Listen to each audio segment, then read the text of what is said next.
Today is going to be part 3.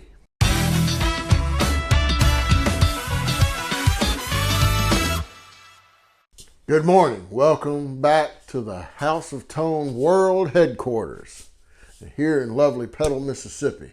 My name is Wes Lee. I'm a professional band instrument repair technician. I started a YouTube channel to document my life in the trades. Appreciate you stopping by today.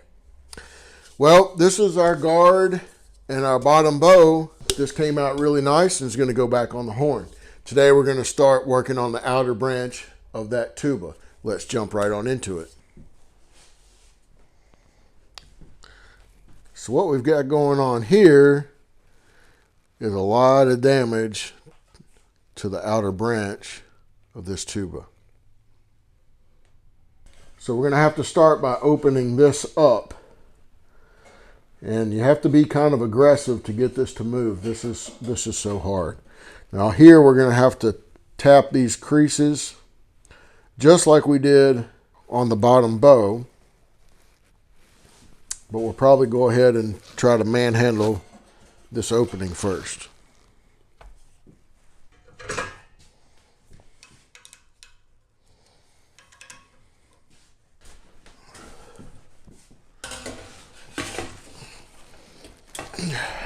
So to start, I just want to working this down, pulling it against it.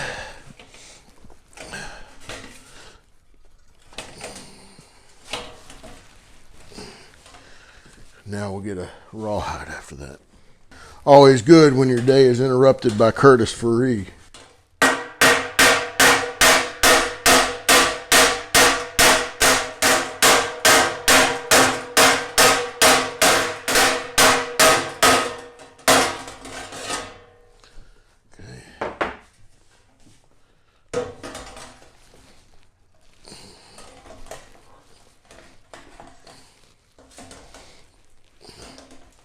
See how it's all just lifting it all back out.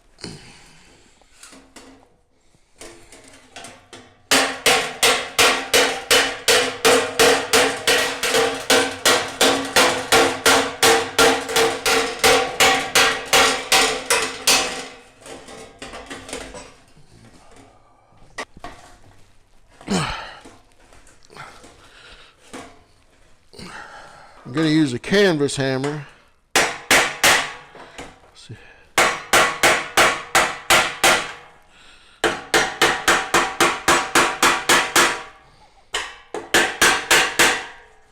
So what I'm doing is I'm hammering these creases, but I don't want to hit this other tube, so I'm using the canvas and using that as the striking surface. Now you could do the same thing if you had like a plastic, like if you had, if you have your French horn punch, you could do that same thing. Well, that works really well. Yeah, I think I'll do that for a while. But you want to knock out, you want to take out those creases. I got to put that on the tool making list. We're going to make a larger one of these. Perfect for doing this kind of stuff. And I'm not focused down here on this on this ferrule ring yet. I'm working all down here. This is surprisingly going to take care of itself as we get the rest of the tube put back together. So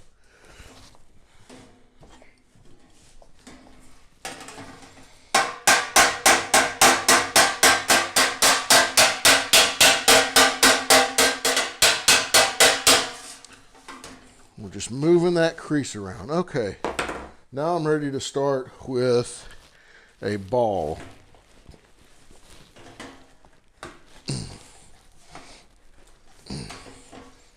Or I'm just about ready to start with a ball.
If you're thinking of it like a painter, I'm taking broad strokes.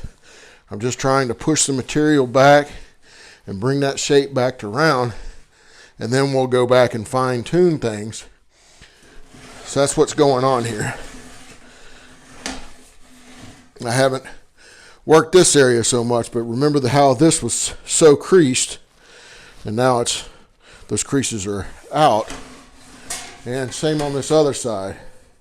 So we still have under where these braces were. We're not there yet. But you can use a medium-sized ball. And remember I talked about a large ball is not going to give you very much punch, but a medium size or a small size, the smaller the size, the more the punch. So I'm running a medium-sized ball right now, and I'm just trying to push material where I want it to go, and I'm watching the ball up under.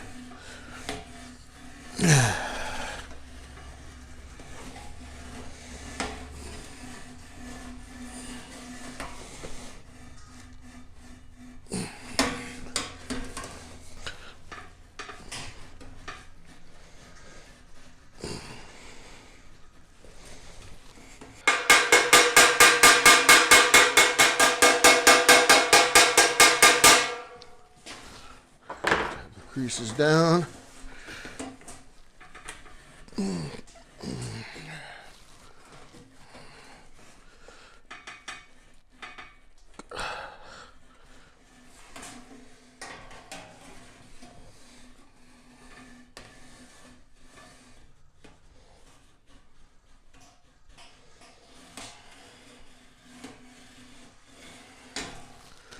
That's pretty round.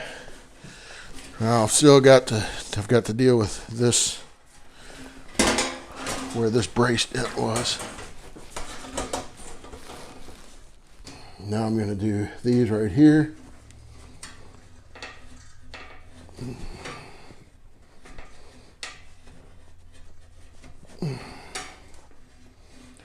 Okay.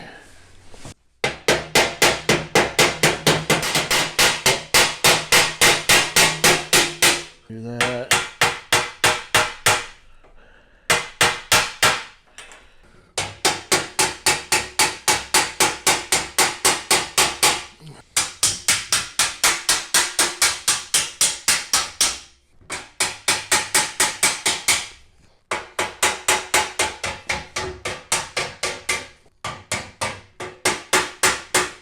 Okay, now that we've got the solder out, let's check our fit.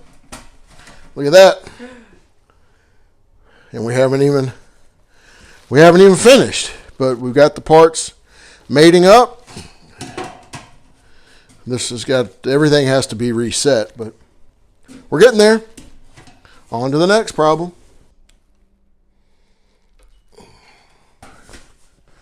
By setting it up with the tapered roller on top of the ball, it gives me so much more access that I can get all the way around that dent.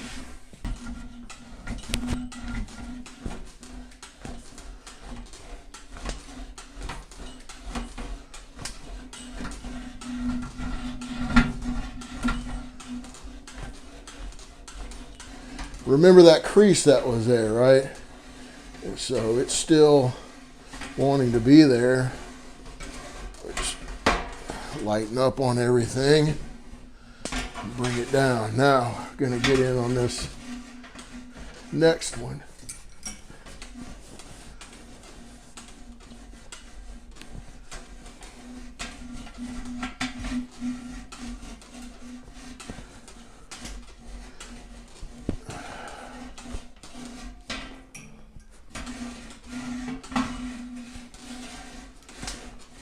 Uh-oh.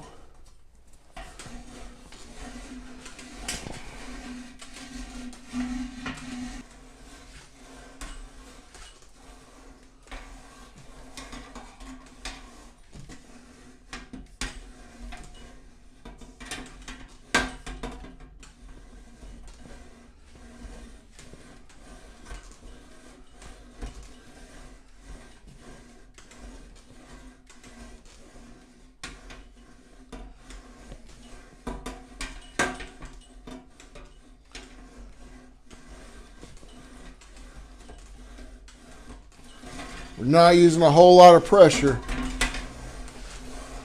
We're just burnishing because we've already done the majority of the heavy lifting, right? So now we're just controlling it all because we got the radius on this roller. It's helping to bring the part back to round. And that's the main goal that we're doing here.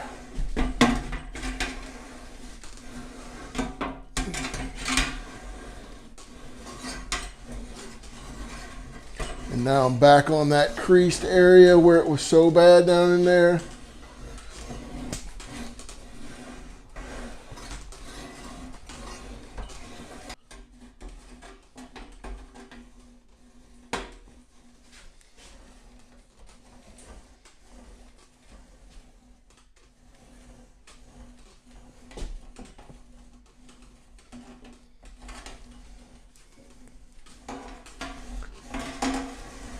Okay, now that I'm out safely away from this edge, my last bit is going to do the crown.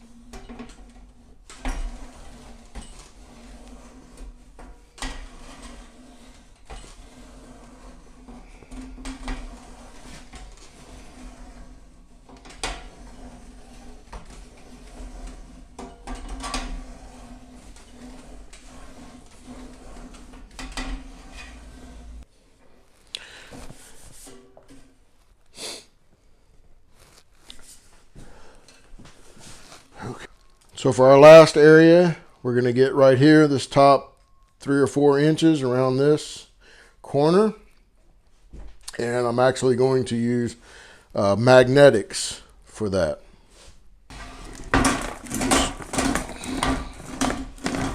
You start burnishing.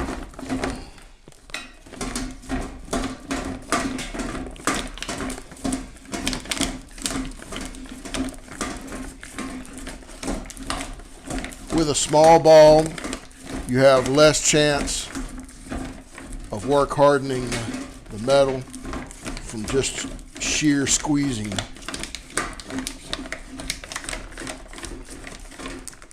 These are rare earth magnets. That's how these work.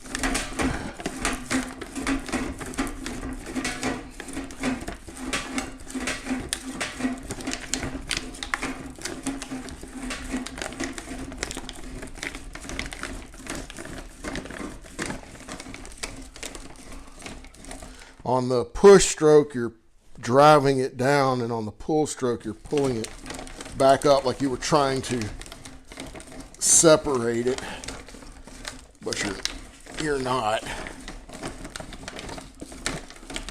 But it's not just a motion where you're just wiggling it back and forth.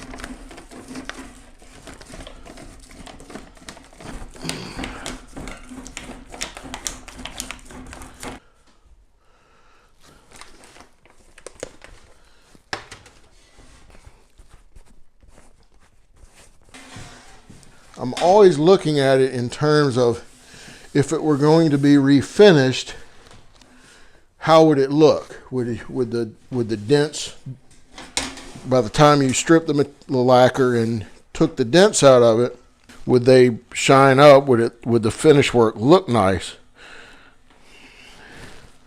And that's what you want to do. You want to do as much of the finish work as you can. And that's something that the customer may not ever even know. It's just a pride in your work.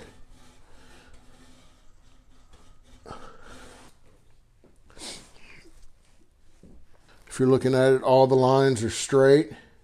Even where that cut dent, for example, is. The light line is straight. And that's what you're looking at. You want to, everything flows. just like a candied paint job. So that's what you're after.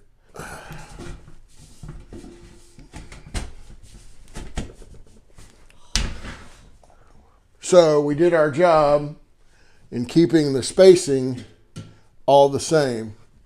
The parts really line up nice. And we still have to fix this ferrule because it's kind of shooting out the other direction. So this is going to be great. Now, as a side note, this is the second or third time that we have de-dented this instrument in this fashion.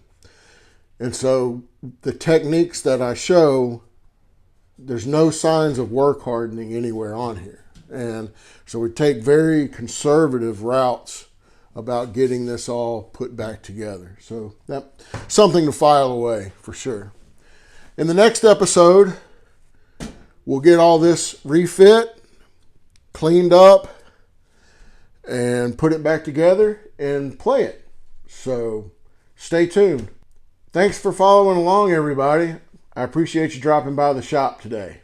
This is Wes Lee, signing out.